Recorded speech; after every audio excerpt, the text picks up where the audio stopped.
bisa pelayanan lebih meningkat. Nah, kemudian ini ada pelatihan Pro. Pro ini nggak cuma sehat fisik jadi, tapi juga mental, sosial, dan mereka punya hak untuk dalam hal kesehatan reproduksinya. Tidak ada yang bisa istilahnya memaksa. Jadi harapannya sehat reproduksi fisik, mental, sosial, dan bebas dari penyakit yang berbasis ada penyakit yang berbasis kesehatan reproduksi bisa terjaga. Nah, pelayanan apa yang ada di puskesmas? Pelayanan kesehatan reproduksi terpadu ada di puskesmas ini jadi dari KAA, KB, kemudian sekolah remaja yang mungkin jarang dimanfaatkan juga sama remaja. Atau kalau misalnya ada remaja yang ikut PKRK yang kayak kumpulan remaja di puskesmas itu sebenarnya dia bentukan sendiri dari puskesmas atau BKKBN sebenarnya ada. Cuman jarang yang ikut. Kemudian terkait pencegahan dan penanggulangan IMS ini juga ada di puskesmas. Jadi mereka punya kayak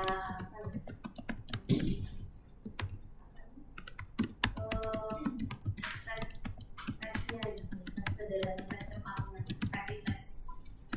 Kemudian tes sosialan pun ada karena tes pro ini tidak hanya menyasar ke remaja dan dewasa, tapi usia lanjut.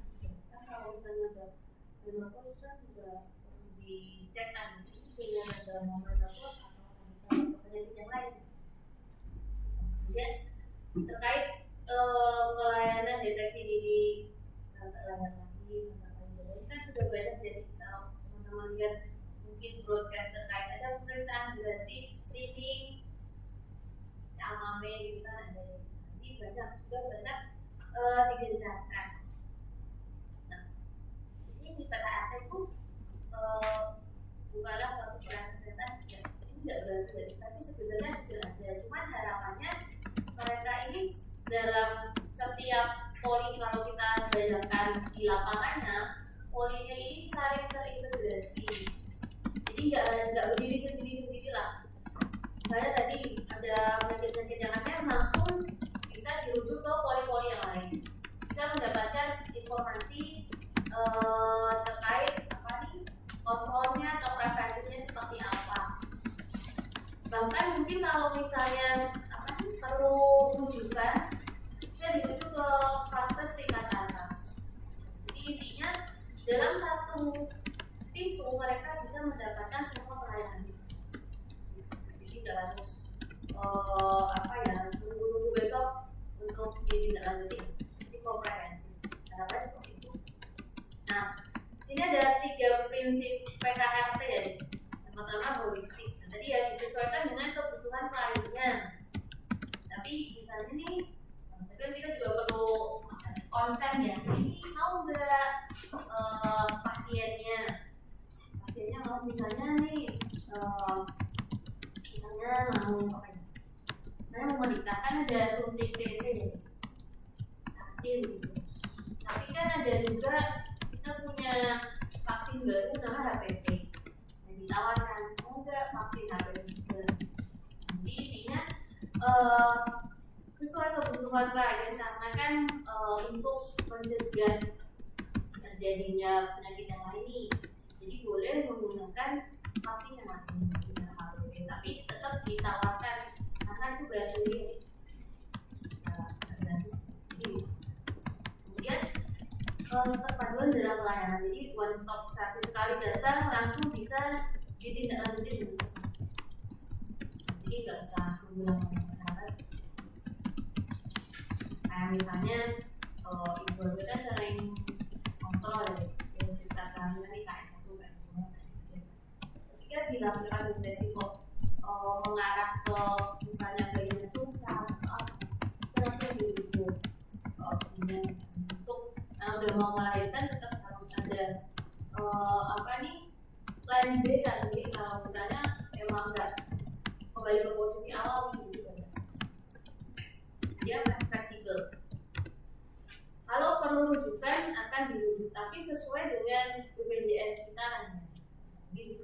wilayah tempatnya.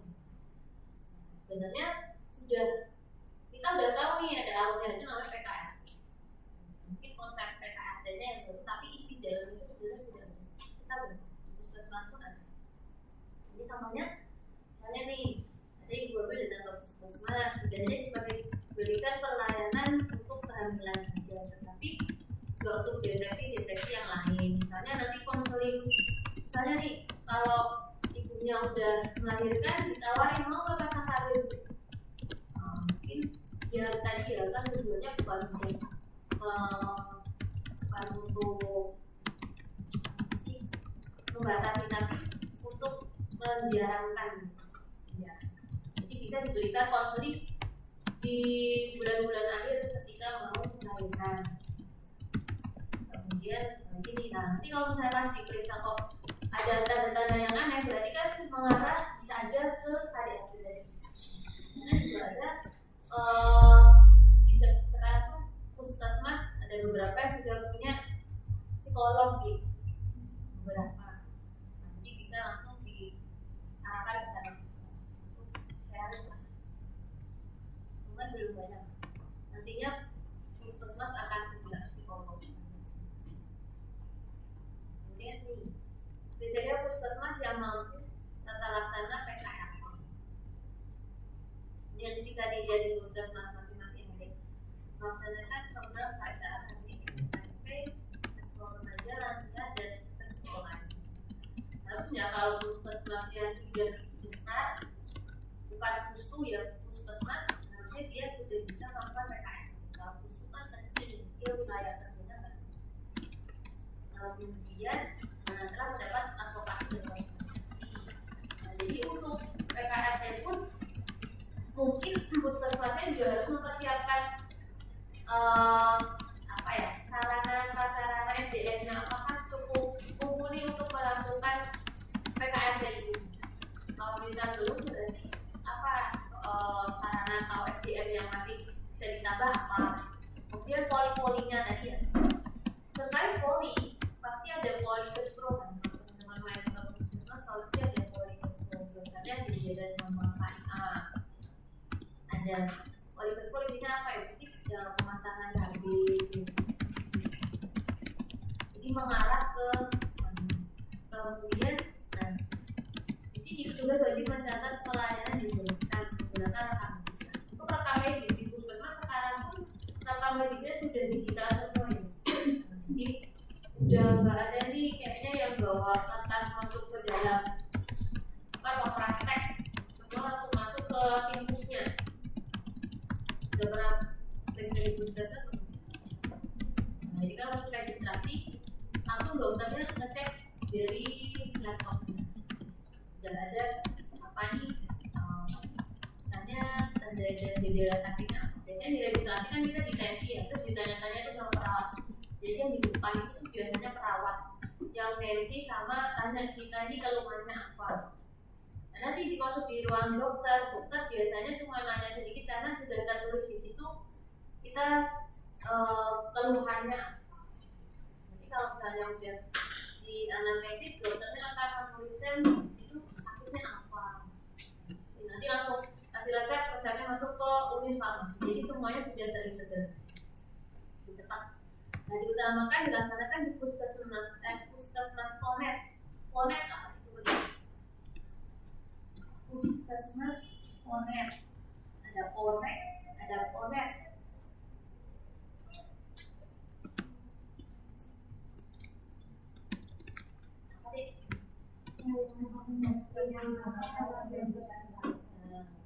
Alkonek PONEK.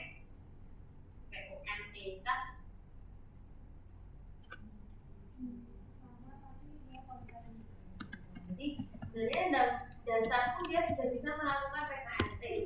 Puskesmas kan ada yang rawat inap itu tadi. Rawat inap biasanya dia bisa membantu persalinan tuh di puskesmas itu. Jadi modalnya di situ. Kalau yang besar mungkin lebih sederhana. Jadi bukan puskesmas rawat jalan pun dia bisa melaksanakan tata laksana PKRT. Nah, ini ada contoh keterpaduan PKRT. Ini ada pertimbangan dan data persalinan motivasi kalian juga terkait pelayanan KB. Pelayanan KB pasca persalinan, persalinan berpikir perhatikan kewaspadaan standar. Nah, jadi di pelayanan kaya pun ibunya akan diberikan informasi terkait gimana cara penanganan bayi baru lahir ya. Bayi baru ya dek kan harus mendapatkan informasi yang lengkap. Gimana caranya perawatan untuk pusat tali pusatnya, nah gitu kan. Mandinya gimana gitu kan. Jadi ini perlu diperhatikan. Kemudian asuhan pasca keguguran. Keguguran ini kan bisa setelah 7 bulan atau sebelum 7 bulan ya. Kemarin kan bahasnya sudah pernah dibahasnya. Apa yang harus dilakukan setelah keguguran? Jangan kan ada masa istirahat, nggak mungkin langsung kan. Nanti mungkin diberikan informasi tadi terkait biar jadinya biar paginya kuat dulu nanti. Bisa ada konseling di sana terkait pasca keguguran. Kemudian di sini kegiatan pendukungnya tadi. Berarti ketika kita puskesmas kita ada pelayanan PKRT, petugasnya pun harus punya informasi terkait responsif gender. Jangan sampai petugas yang ada di PKRT ini dia nggak tahu nih gender. Itu karena di sini harusnya karena banyak yang ke pollingnya adalah wanita, ibu bersalin, busui, macam mereka harus responsif terhadap tadi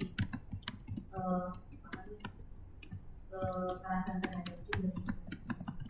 Jadi di sini dibutuhkan keterampilan tugas. Karena ibu busui, ibu bersalin itu kan emosinya pasti naik turun. Kalau petugasnya nggak tahu itu mungkin ngegas terus. Ini perlu kompetensinya. Kemudian logistiknya, apakah ada logistiknya tadi? Kemudian kebudayaan masyarakat. Nah di sini kalau terkait PKRT, pemberdayaan masyarakat kan tadi kan PKRT nggak hanya ngurusin yang dewasa dan lansia, tapi sebenarnya ada remaja. Nah mungkin yang perlu ditekankan tadi ada nggak kader remajanya, karena ini kalau remaja akan lebih suka kayak sebaya gitu. Apa sebaya? Konselor sebaya.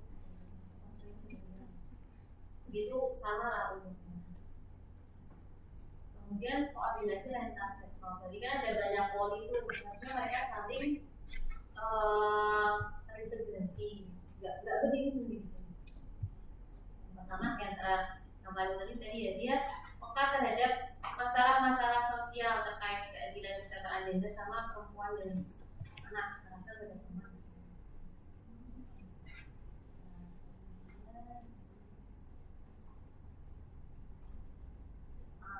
PKRI dan PKRK. Jadi PKRI dulu yang menyampaikan PKRI.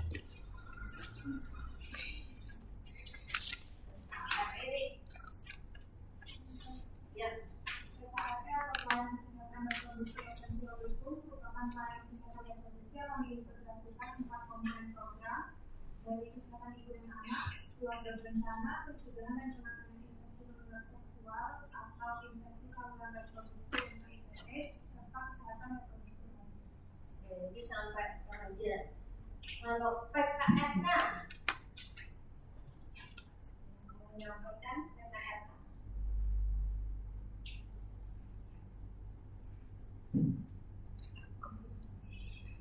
Kelompok yang belum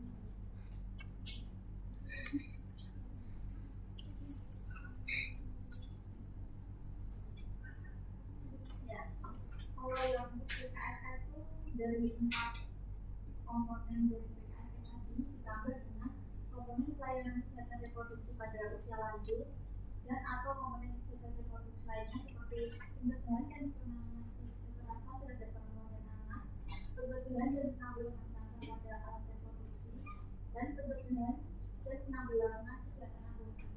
Nah, jadi bedanya dia karena K komprehensif, jadi dia lebih kompleks. Aku sama kayak itu. Yang esensial cuma sampai remaja.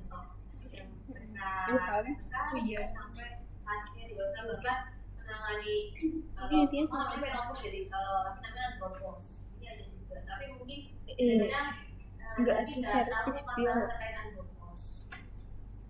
Terus pencegahan terhadap penyakit tadi reproduksi, cervix dan lain sebagainya. Bedanya di sini.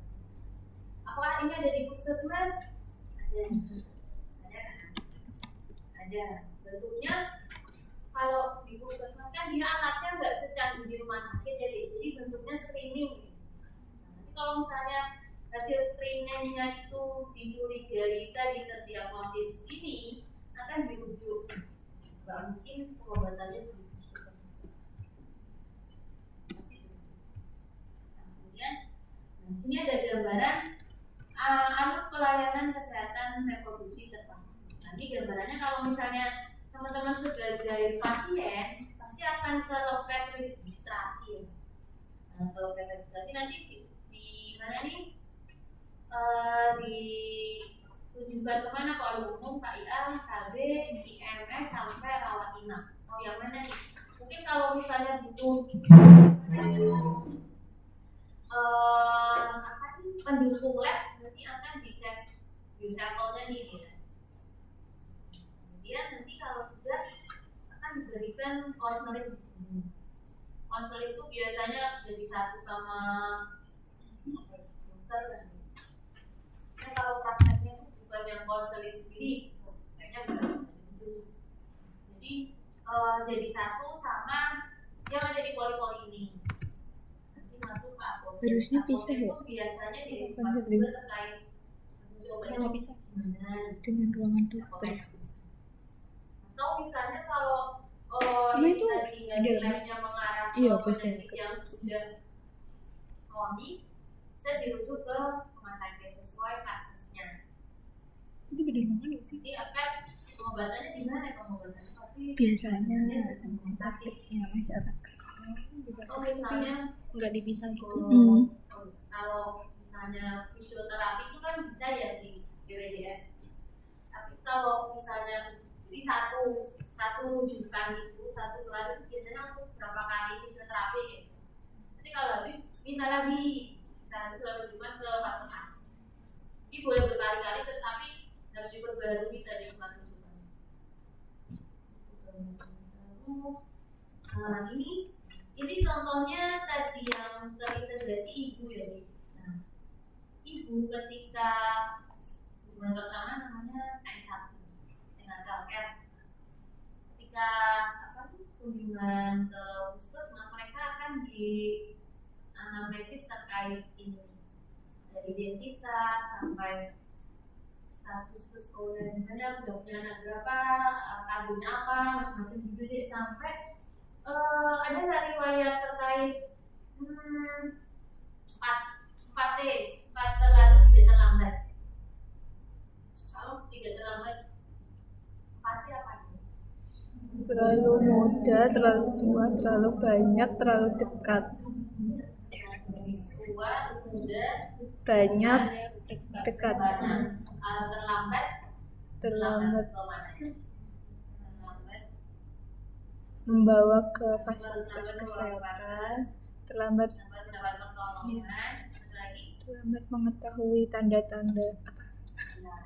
Ini 3 terlambat yang artinya menyebabkan ibunya ini ditanganinya ya terlambat, terlambat. Tidak direncanakan sebelumnya, sudah sampai tapi terlambat ditangani.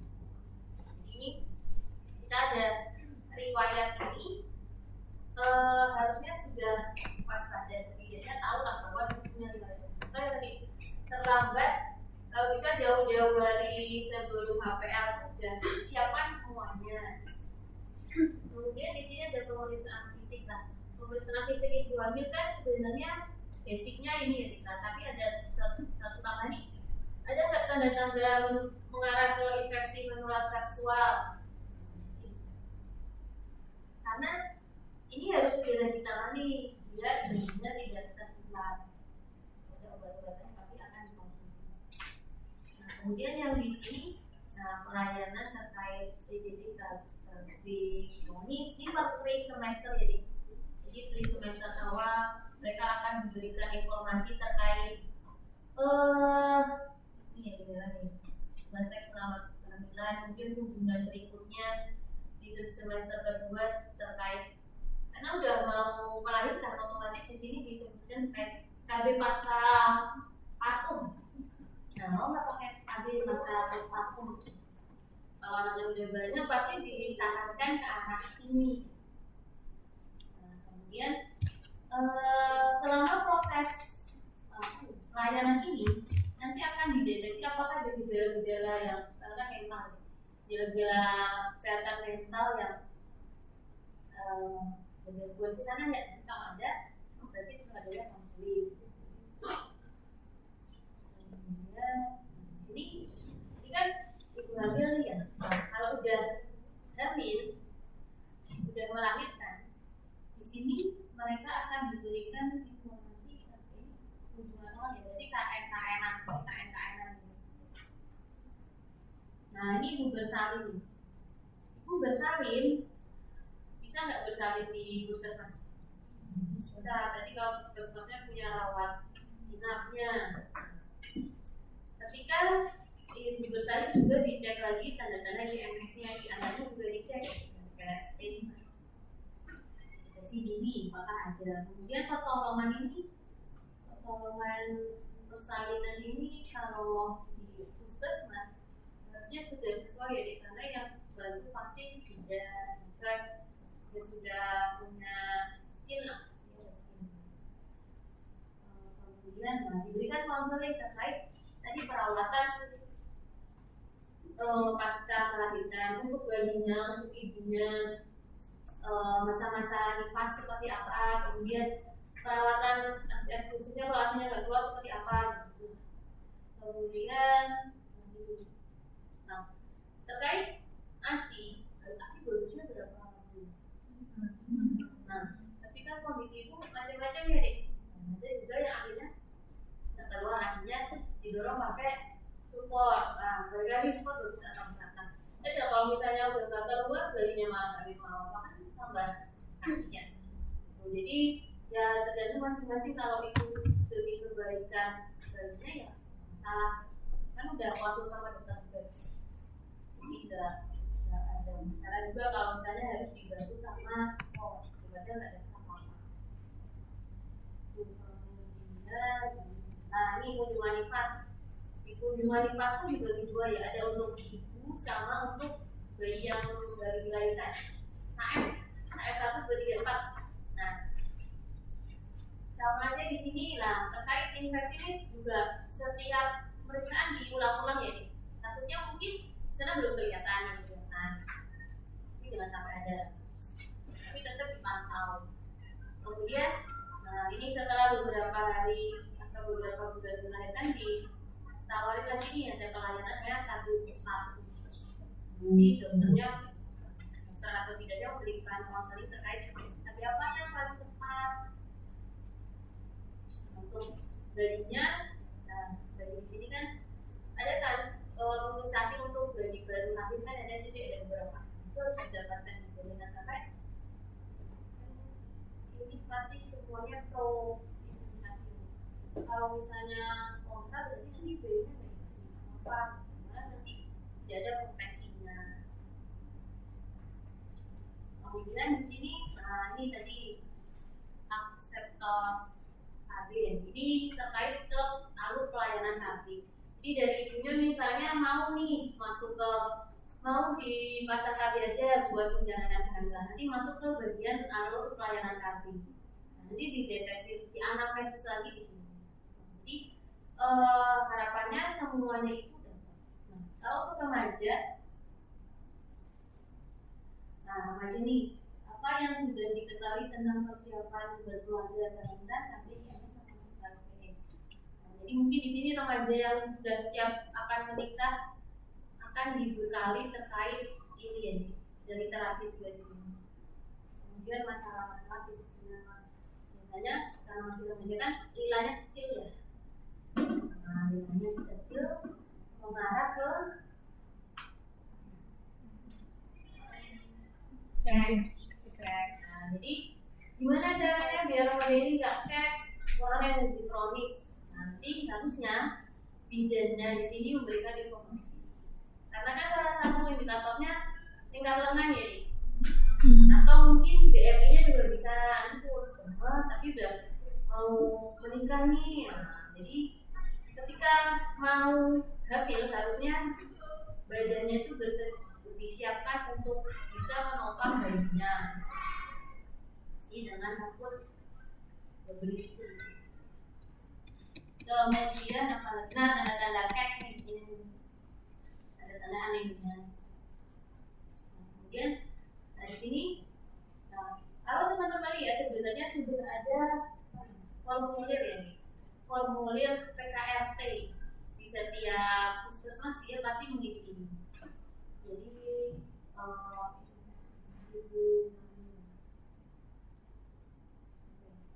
ini bisa binding.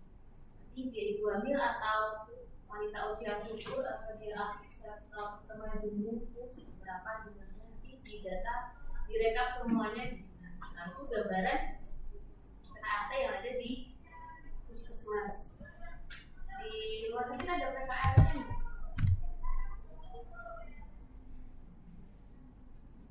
Ada. Semua ngeling.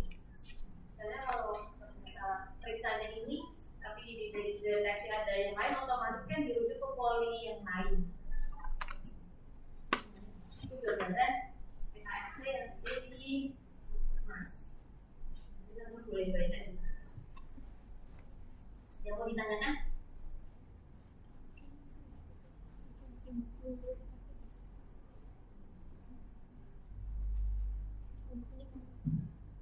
Iya. Terus mau sampai lulus.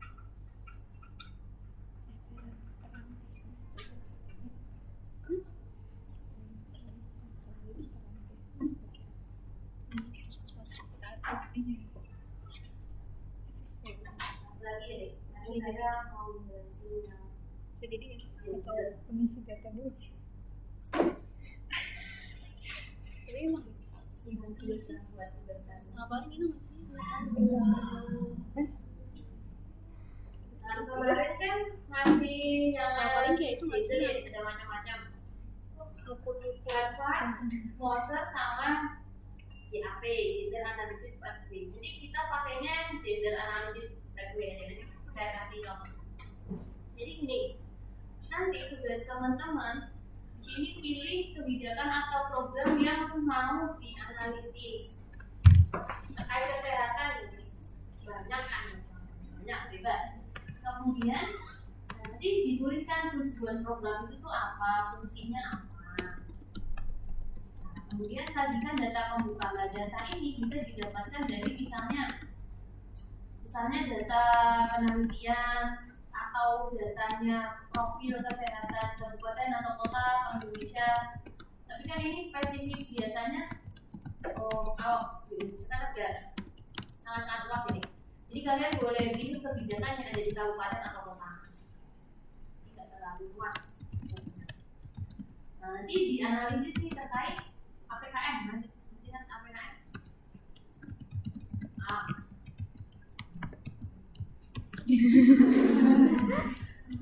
S. P.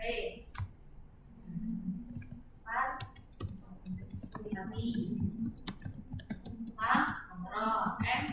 Nah itu jadi di yang ketiga ini kalian analisis APKM-nya. Nah, jadi tadi aksesnya buat siapa? Dia ada datanya. Kalau misalnya kayak kemarin. Kemudian di sini temui kenali isu gender internal. Ada nggak hambatan di internalnya? Nah kalian posisikan kalian ini sebagai siapa ya? Jadi dituliskan misalnya kalian sebagai apa ya, sebagai bagian dari kabupaten atau kota berdasarkan pemerintah. Jadi kalau sebagai dilihat dari perspektif pemerintah apa bagian utamanya? Ini nanti di slide di situ kalian ini apanya, sebagai apa kamu lihat di sini. Nah kemudian dirumuskan kembali nih kebijakannya. Rencana aksi kemudian tetapkan baseline. Nah baseline itu kan ada indikatornya. Kalian tentukan dari program itu yang bisa sebagai indikator apa. Misalnya angka kematian, menurunkan angka kematian ibu. Berarti kan indikatornya AKI, ada angkanya. Jadi kalian pilih indikator yang bisa digunakan untuk menilai program itu berhasil atau tidak. Udah sampai sini aja. Jadi sampai di 9-nya. Sini nggak usah. Contohnya kayak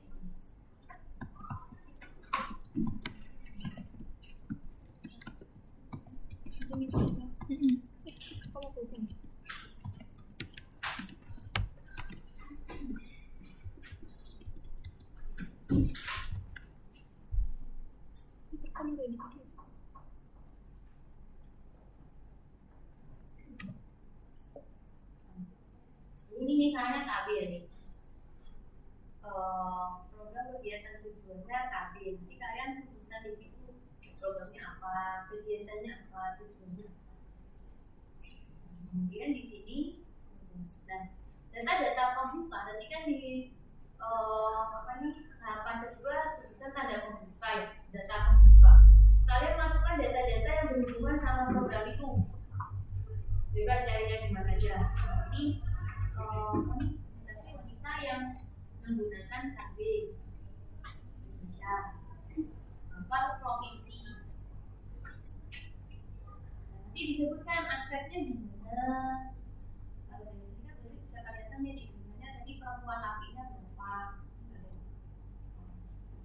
Nanti ditambahkan aksesnya jadi seperti apa. Sebenarnya semuanya punya akses, tapi partisipasinya banyak yang perempuan. Kontrolnya siapa yang punya kontrol untuk, jadi datanya boleh kuanti plus kuali, boleh ditambahkan manfaatnya itu sebenarnya buat siapa. Kemudian sedangkan internalnya, kita nanti masukkan kita internal sebagai siapa. Jadi jangan lupa itu nanti sebagai apa, nanti baru disebutkan internalnya apa, eksternalnya apa. Kalau ini berarti internalnya dia sebagai bagian dari keluarga. Nah, internalnya semua mengacu ke luar pemerintahan, misalnya orangnya penyuluhan dan jadi dia memasukkan diri sebagai masyarakat. Kemudian nanti formulasinya untuk menyelesaikan masalah itu apa? Baru rencana aksi responsif gender. Jadi rencana aksinya yang mau dibentuk itu harus responsif gender. Jadi misalnya belum ada tenaga penunjuk laki-laki, nanti di sini ditambah penunjuk laki yang jenis kelamin. Kemudian baseline-nya ini bisa dilihat dari karena ini KB, berarti baseline-nya data pengguna KB, pengguna macam-macam jenis KB gitu. Ini boleh misalnya berdasarkan laki atau perempuan. Kemudian data indikator gender akhirnya hingga tahun 2023 beberapa nih hasil akhirnya nomor meningkat atau menurun. Jadi kalian boleh ngambil data ke belakang, lihat kondisi sekarang di tahun 2023 sampai 2025 boleh.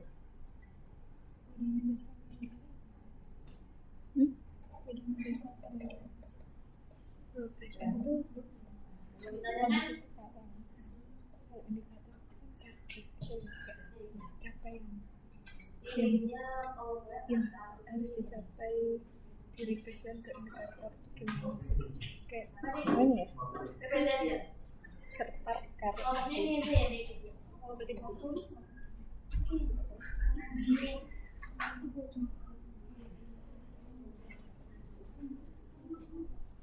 sebaiknya Coba tanya bedanya kita bedanya jadi kita cukupkan pertemuan hari ini. ah Kita pertemuan di jam berapa?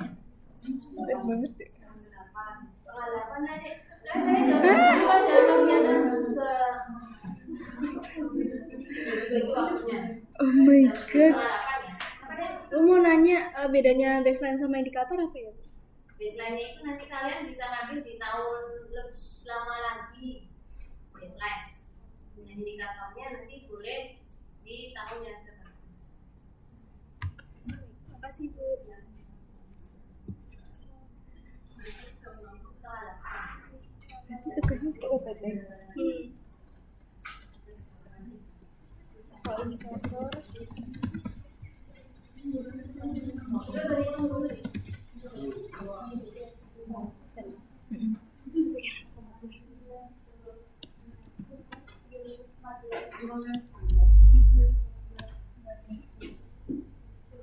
dua satu dua dua